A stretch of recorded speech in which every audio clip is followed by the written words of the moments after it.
Mes frères et sœurs, des fois quand tu regardes une série télé, tu te dis je vais suivre 1, et puis 2, et puis 3. Pourquoi des fois tu ne peux pas dire tu voulais prier jusqu'à 0 heure, et puis tu dis veiller. Tu veilles, et puis tu veilles, et puis tu vas au travail avec la présence de Dieu. Mes frères et sœurs, si nous chrétiens, nous ne sommes pas sérieux dans la prière, mais les satanistes sont sérieux dans le satanisme, ils vont nous vaincre. Parce que quand tu vas vers Pharaon avec le bâton, sache que lui aussi il a des bâtons. Cher futur leader, si tu ne veux pas être tenté un jour de toucher à la magie, à l'occultisme, tu dois toi-même opérer dans le surnaturel. Parce que lorsque tu vas voir leur magie de manière évidente, tu entres dans le bureau, tu n'étais pas malade, tu tombes malade. Tu entres dans le bureau, tu vois un serpent. Tu entres dans le bureau, un esprit t'apparaît. Si tu n'es pas un homme de prière, tu vas fuir soit le travail ou tu vas toucher à la magie pour être protégé. Si vous ne voulez pas toucher à la magie, vous devez être en avance par rapport aux magiciens. Vous devez être 10 fois supérieur par rapport à eux. Et le secret, c'est la prière. Noircissez vos genoux dans la prière. Tes genoux sont trop beaux. Tes genoux sont trop beaux. Un musulman véritable, le front, il est noir. Mais les chrétiens, les genoux, trop beaux. On ne s'agenouille plus. On ne s'agenouille plus. On ne s'agenouille plus. On est courbé devant nos écrans. Christianisme du téléphone. On a le temps de venir à l'église. On suit sur internet. Comme certains. Tu pouvais même venir en présentiel. Non, tu es devant ton téléphone. Et puis tu dis, je vous ai suivi en ligne. On suit un culte en ligne. Lorsqu'on n'a pas le moyen d'être là. On ne suit pas un culte en ligne par paresse. Nous sommes en train de tuer notre vie chrétienne. S'il fallait aujourd'hui qu'on puisse faire comme dans ces églises qui ont des statues, il faudrait qu'on mette des téléphones, des gros téléphones, là, Samsung, iPhone et ceci, les mettre dans l'église parce que le téléphone est devenu notre Dieu. On reconnaît ce que tu aimes par le temps que tu donnes. Ne dis pas que tu aimes Dieu si tu lui donnes pas le temps. Ne dis pas aimer c'est donner le temps. Et je t'assure, si tu donnes à Dieu le temps, tu vas entrer dans un autre niveau. Est-ce que je peux te parler? Si tu traites Dieu comme un roi, il fera de toi un prince. Si tu traites Dieu comme un roi, il fera de toi un prince. Mais si tu traites Dieu comme ton garçon de course, tu seras un esclave sur la terre. Tu seras esclave sur la terre. Quel est le respect que tu donnes à Dieu? Le respect, l'honneur que tu donnes à Dieu. Ou même tu as dévancé le temps. Et quand tu grandis, tu sais que tu as fixé à Dieu 4 heures du matin. Tu te réveilles à 3h45, tu brosses tes dents, tu te peignes, tu te laves, tu te parfumes et tu vas dans ton lieu de prière. Tu arranges l'endroit, tout, et tu te fléchis les genoux. Tu mets la musique, tu pries, frère. Et des fois tu peux dire je vais prier 5 heures ou 4 heures du temps, 3 heures. Mais c'est tellement bon que tu dis ah, nabakisi kaka. Jusqu'à ce qu'on vienne frapper à ta porte, il faut sortir.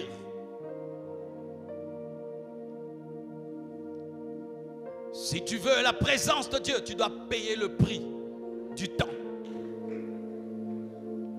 Un jour, j'avais une émission le matin avec une journaliste. Alors toute la nuit, je n'arrivais pas à dormir. Alors j'ai dit je prie. J'ai prié, j'ai prié, j'ai prié. Et puis c'était le matin. Je me suis seulement lavé. Et puis la journaliste était là. Je m'assieds. On commence à parler avec elle. Elle commence à crier. Elle commence à parler en d'autres langues. Et le caméraman était musulman. Il était étonné, qu'est-ce qui se passait ici? C'était quoi? Le parfum de la nuit. Le parfum de la nuit. Mes frères et sœurs, des fois quand tu regardes une série télé, tu te dis je vais suivre 1, et puis 2, et puis 3. Pourquoi des fois tu ne peux pas dire tu voulais prier jusqu'à 0 heure, et puis tu dis veiller. Tu dis veiller. Et puis tu veilles. Et puis tu vas au travail avec la présence de Dieu. Mes frères et sœurs, si nous, chrétiens, nous ne sommes pas sérieux dans la prière, mais les satanistes sont sérieux dans le satanisme, ils vont nous vaincre. Je vous dis, ils vont nous vaincre. Parce que quand tu vas vers Pharaon avec le bâton, sache que lui aussi il a des bâtons. Cher futur leader, si tu ne veux pas être tenté un jour de toucher à la magie, à l'occultisme, tu dois toi-même opérer dans le surnaturel. Parce que lorsque tu vas voir leur magie de manière évidente, tu entres dans le bureau, tu n'étais pas malade, tu tombes malade. Tu entres dans le bureau, tu vois un serpent. Tu entres dans le bureau, un esprit t'apparaît. Si tu n'es pas un homme de prière, tu vas fuir soit le travail ou tu vas toucher à la magie pour être protégé. Si vous ne voulez pas toucher à la magie, vous devez être en avance par rapport aux magiciens. Vous devez être 10 fois supérieur par rapport à eux. Et le secret, c'est la prière. Noircissez vos genoux dans la prière. Tes genoux sont trop beaux. Tes genoux sont trop beaux. Tes genoux sont trop beaux. Un musulman véritable, le front, il est noir. Mais les chrétiens, les genoux, trop beaux. On ne s'agenouille plus. On ne s'agenouille plus. On ne s'agenouille plus. On est courbé devant nos écrans. Un christianisme du téléphone. On a le temps de venir à l'église, on suit sur internet. Comme certains, tu pouvais même venir en présentiel. Non, tu es devant ton téléphone et puis tu dis, je vous ai suivi en ligne. En ligne. On suit un culte en ligne lorsqu'on n'a pas le moyen d'être là. Mais on ne suit pas un culte en ligne par paresse. Ici, nous sommes plus concentrés que vous. Parce qu'ici, il n'y a pas un enfant qui nous dérange. Ici, il n'y a pas une télévision. Ici, tu ne vas pas te lever, tu fais un sandwich. Ici, tu ne vas pas te lever et puis tu vas boire. Mais quand tu suis en ligne, tu peux suivre même 3 lives au même moment. Ici, on n'est que sur cette prédication.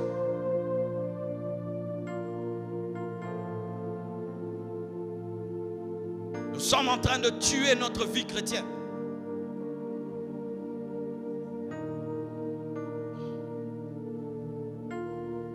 S'il fallait aujourd'hui qu'on puisse faire comme dans ces églises qui ont des statues, il faudrait qu'on mette des téléphones, des gros téléphones, là, Samsung, iPhone, ne ceci, les mettre dans l'église parce que le téléphone est devenu notre Dieu.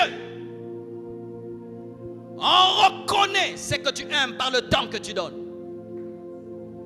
Ne dis pas que tu aimes Dieu si tu ne lui donnes pas le temps. Ne dis pas aimer, c'est donner le temps. Et je t'assure, si tu donnes à Dieu le temps, tu vas entrer dans un autre niveau, une autre dimension. Car tout ce que tu connais de lui, ce n'est rien. Puis-je te parler? Tu sais, même quand tu penses que tu connais Dieu, tu ne le connais pas. Voici l'image que Dieu m'a donnée ces derniers temps. Il dit, Marcelo, vous pensez que vous me connaissez? Voici. Si tu prends toutes les mers et tu prends tous les océans, toutes les rivières et tous les fleuves, et tu veux les mettre dans une petite bouteille d'eau, que feras-tu? Je dis, j'y mettrai ce que la bouteille peut contenir. Elle me dit, ok. Donc si c'est une bouteille d'1 litre, il n'y aura qu'1 litre. Mais le reste de l'eau là, est-ce que c'est dans la bouteille? Il dit, pareil aussi, la connaissance que vous avez de moi, c'est l'eau dans la bouteille. Mais moi, c'est tout le reste qui n'est pas dans la bouteille. C'est-à-dire que nous n'avons que la connaissance que nous pouvons supporter. Nous n'avons la connaissance de Dieu que nous pouvons comprendre. Car si Dieu va plus loin, tu peux devenir fou. Mais sache que Dieu est un mystère qui se révèle selon ton niveau de compréhension. Mais tu connais un peu seulement. Toi, tu n'es même pas une bouteille remplie comme l'épaule, comme les pieds. Tu connais un peu, mais tu es déjà rassasié. Tu es déjà rassasié. Tu es déjà rassasié. Tu pries 10 minutes, tu pries 5 minutes, tu es déjà rassasié. Mais un homme comme Paul ne pouvait compter ces moments de prière. Prie. Prie. Tu te fatigues, tu te tiens debout. Tu as sommeil, tu marches. Tu n'arrives plus à parler, tu chantes. Tu n'arrives plus à chanter, tu parles en langue. Tu es fatigué de parler en langue, tu rentres en français. Fatigué en français, en Swahili. En Swahili, en Chiluba. Et puis tu es fatigué, tu restes là. Contemplation.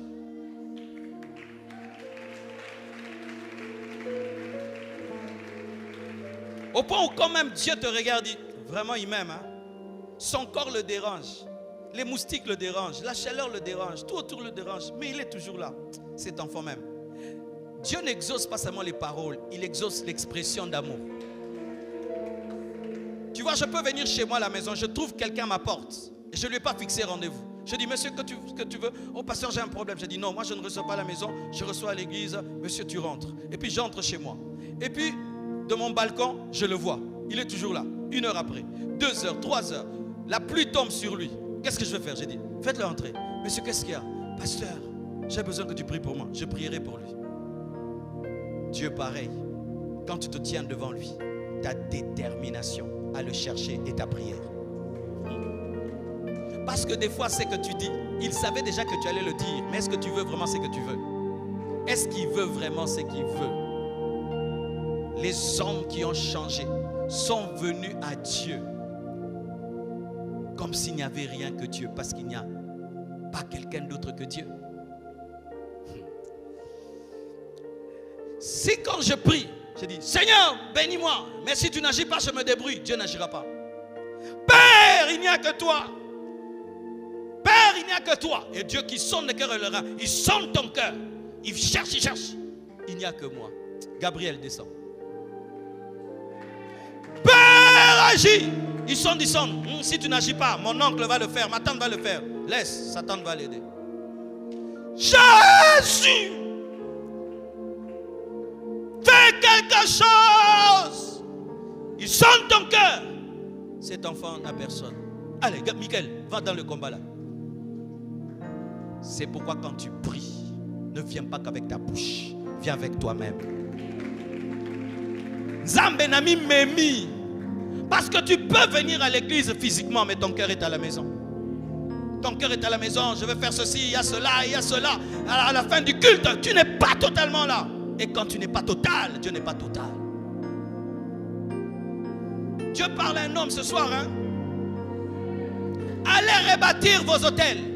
Allez rebâtir vos hôtels. Chaque fois que le feu doit tomber, l'hôtel doit être rebâti. Et l'hôtel, c'est la prière. Comment tu veux que l'avion atterrisse, mais il n'y a pas d'aéroport? Comment tu veux que la bénédiction tombe dans ta vie? Que Dieu te garde, que Dieu te protège et que Dieu t'utilise.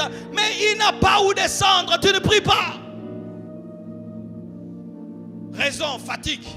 Tout le monde est fatigué.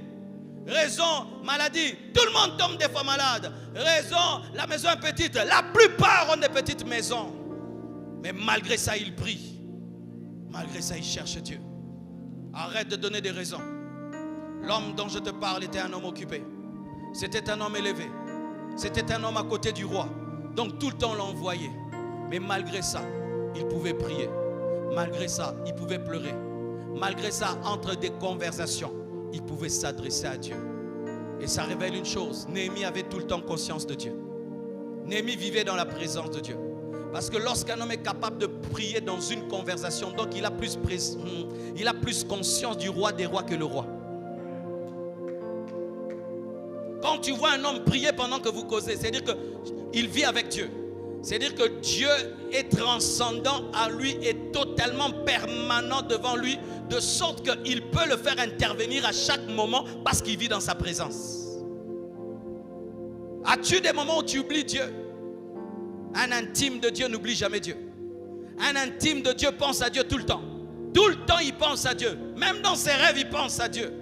Ainsi, dans une conversation, tu peux demander la sagesse à Dieu. Dans une conversation, tu peux dire, oh Dieu, je dis quoi? Oh Dieu, je fais quoi? Oh Dieu, le roi ne savait pas qu'il priait, mais c'est Néhémie qui nous écrit ça, qu'il priait. Priez sans cesse. N'arrête pas de prier parce que tu as dit Amen. Ce n'est pas parce que tu t'es tenu debout que la prière s'est arrêtée. C'est le corps seulement qui s'est tenu debout. Mais continue à prier. Même quand on dira Amen après le culte, n'arrête pas de prier. On a dit Amen parce qu'il faut rentrer à la maison. Mais ce n'est pas la fin de la prière. Dans ta voiture, prie. La voiture bouge un peu.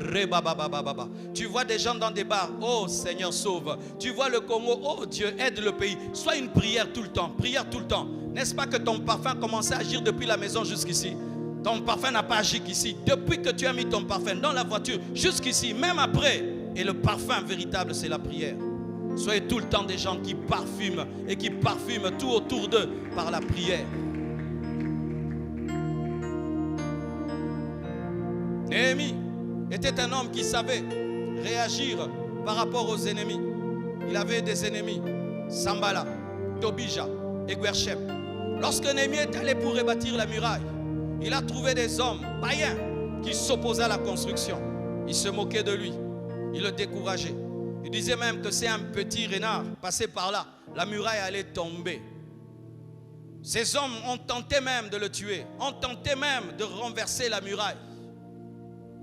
Ils n'aimaient pas la muraille, pourquoi? Parce que la muraille protégeait Israël. Ils pouvaient entrer comme ils voulaient au travers des brèches. Comme il y a des gens qui aiment des temps de faiblesse dans ta vie. Ils aiment quand tu es sans protection. Ils aiment quand tu es pauvre. Ils aiment quand tu es malade. Ils aiment quand il y a des brèches dans ta vie parce que ça les permet de te toucher, de t'atteindre.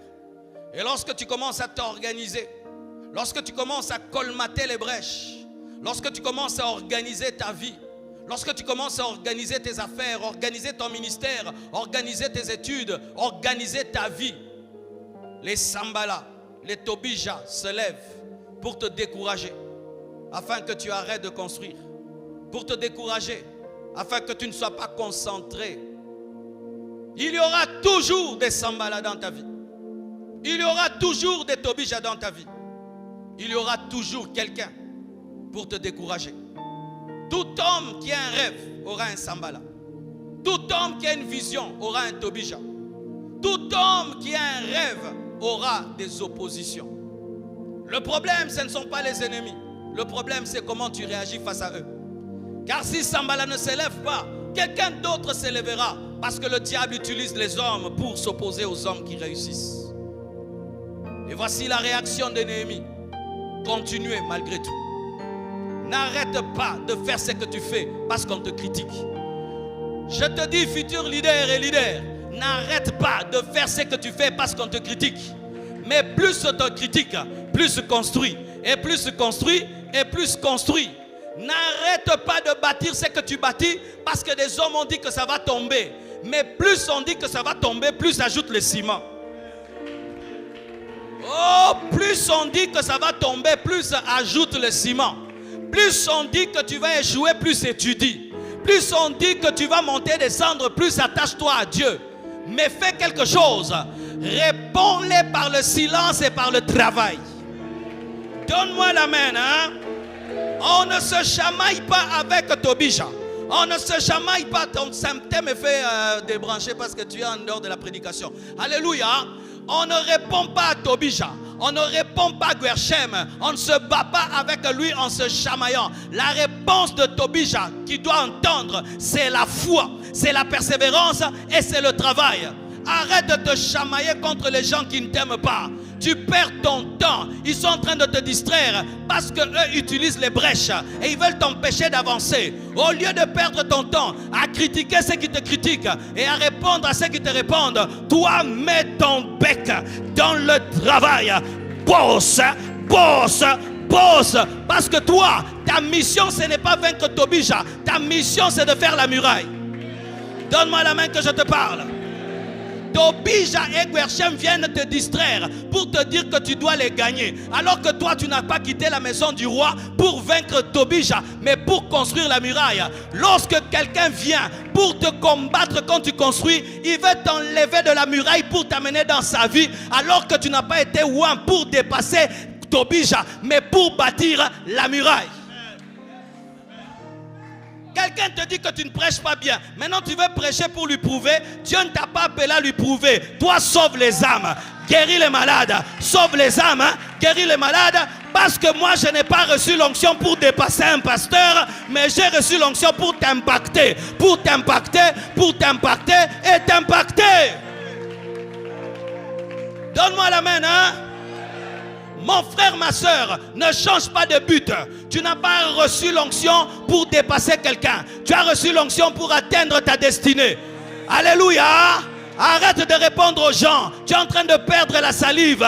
Prie, travaille, prie, travaille. Et alléluia. C'est pourquoi il faudrait que ton rêve puisse tellement te préoccuper de sorte que tu n'entendes pas trop ce qu'on dit. On t'insulte, tu ajoutes un mur. On t'insulte, un autre mur. On t'insulte, une autre pierre. Quand ils vont finir, tu es encerclé de murs. Pourquoi tu perds le temps à t'occuper de Sambala et Tobija? Dieu les connaît. Il peut les tuer la nuit. Mais s'il les laisse vivre, c'est parce qu'ils ont encore une mission dans ta vie, te pousser à finir la muraille. Oh, donne-moi la main. Vous connaissez le coach de la muraille? C'est Sambala et Tobija. Lorsque tu commences à construire lentement et ils viennent, ils t'insultent pour que tu puisses construire rapidement. Est-ce que tu vas haïr ton coach? Il ne faut pas haïr ton coach. Il faut le laisser faire son travail parce que tu as besoin de lui. Lorsque nous commençons à tomber dans la distraction, qui vient nous réveiller? Les ennemis. Tu commences à dormir sans prier. La nuit, envoûtement. Qui t'a réveillé? L'envoûtement. Il a fait un bon travail? Oui. Que Dieu le bénisse, ce sorcier. Donne-moi la main. On te dit que tu es bête. Tu commences à lire les livres. Qui t'a poussé à lire? C'est lui qui t'a dit que tu es bête. Est-ce que Sali Moussala Mabe? Moussala bien. Zamba Pambolae. Quand tout le monde attend ta chute, ça va te donner la concentration, n'est-ce pas? Qui t'a aidé à te sanctifier? Pénina, elle t'a donné Samuel. C'est que j'aime mon ennemi. On fait tout pour le sortir de la muraille. Lui maintenant reste à côté de la muraille. Il commence à dormir là. Il commence à dormir là. Plus il y a des ennemis, il commence à dormir là. Parce qu'il se rend compte, lorsque je ne parlais pas de muraille, je n'avais pas d'ennemis. Depuis que je parle de la muraille, il y a des ennemis. Donc le problème, ce n'est pas moi, c'est la muraille. Lorsque tu remarques que Dieu te parle dans le secret des combats, comment sans que Satan était là. Lorsqu'on te donne une prophétie, Dieu te parle dans le secret, il n'y a personne. Mais tu sors les combats comment? Sache que lorsque Dieu parlait, Satan était là. Lorsque tu nais, on commence à tuer les enfants mâles. Sache que Satan était dans la maternité.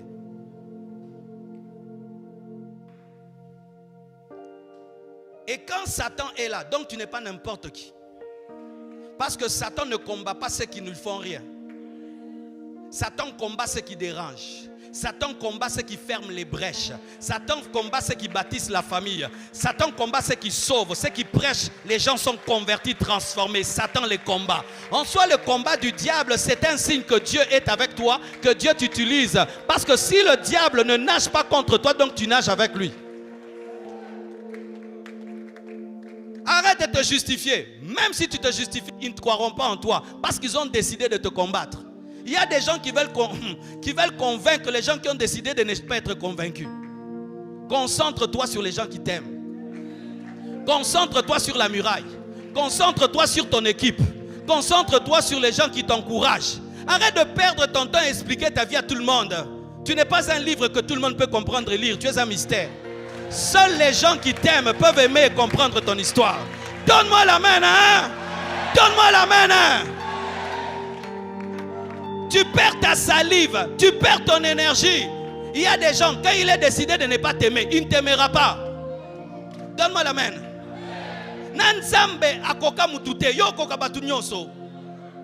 Dieu s'est repenti d'avoir créé l'homme. Maintenant, toi, tu veux que tous les hommes t'aiment, alors que Dieu s'est repenti même d'avoir créé l'homme. Quand Jésus va demander à Pierre de l'aimer, lui dit quoi? De paître les brebis. Pour dire quoi? Le plus grand travail sur la terre, c'est prendre soin des brebis. C'est-à-dire prendre soin des hommes.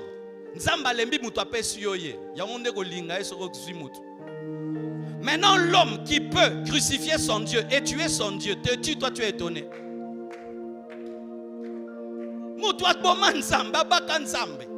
L'homme a tué Dieu, il a crucifié Dieu. Maintenant, toi, les hommes te crucifient, tu es étonné. Concentre-toi sur ta vie. Arrête de t'expliquer, arrête de te défendre. Arrête la distraction.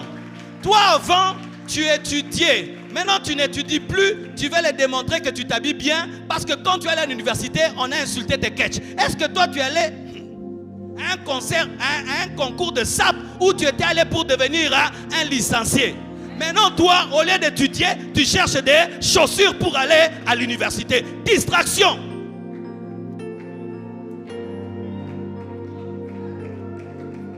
Tu commences les affaires, tu n'as pas beaucoup d'argent, tu amènes une marchandise, des vestes qui ne sont pas chères. On se moque de toi. Tu as pu amener 100 vestes qui ne coûtent pas cher et tu aurais eu un grand bénéfice. Comme on s'est moqué de toi, tu commences maintenant à acheter des vestes chères que personne ne va acheter. Tu as quitté ta vision. Dieu te donne un message. On dit que tu prêches les affermissements. Tu arrêtes de prêcher tes affermissements. Tu veux prêcher maintenant des choses compliquées. Mais Dieu ne t'a pas appelé à prêcher des choses compliquées. Même Jésus, quand il prêchait, les enfants comprenaient.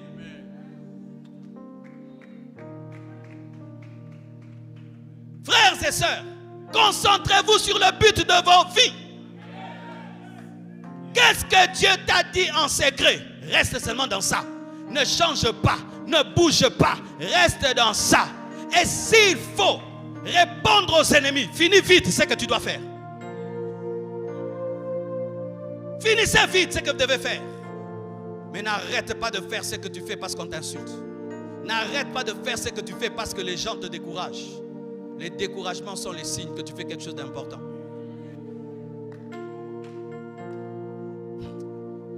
Je termine en vous disant ceci. C'est que des fois nous-mêmes, nous n'avons pas une bonne lecture de nos vies. Mais ce sont nos ennemis qui ont une meilleure lecture de nos vies. Alors que toi tu te trouves petit et ils ont peur de toi. Parce qu'ils sentent qui tu es. C'est pourquoi quand tu vois quelqu'un qui te dit tu es petit, en soi il a senti que tu es grand. Mais il ne peut pas te dire ça parce que tu vas savoir qui tu es. Parce que Satan c'est un menteur. Quand tu es grand, il doit dire que tu es petit. Alors quand ils ont vu Néhémie, ils ont fait la trajectoire de sa vie. Ils ont dit cet homme va rebâtir la muraille. S'il rebâtit la muraille, on ne va plus attaquer Israël comme avant. Donc notre commerce va s'arrêter, notre ministère va s'arrêter. Ce que nous faisons va s'arrêter, empêchons-le. En soi, il était puissant. Si tu n'étais rien, on n'allait pas te combattre. On ne combat jamais les morts. On ne combat que les vivants. Tes combats sont la preuve que tu es vivant. Parce que si tu étais mort, Satan allait passer à quelqu'un d'autre. Tenez bon. Allez jusqu'au bout. Sois concentré. Attache-toi à Dieu. Attache-toi à Dieu. Attache-toi à Dieu.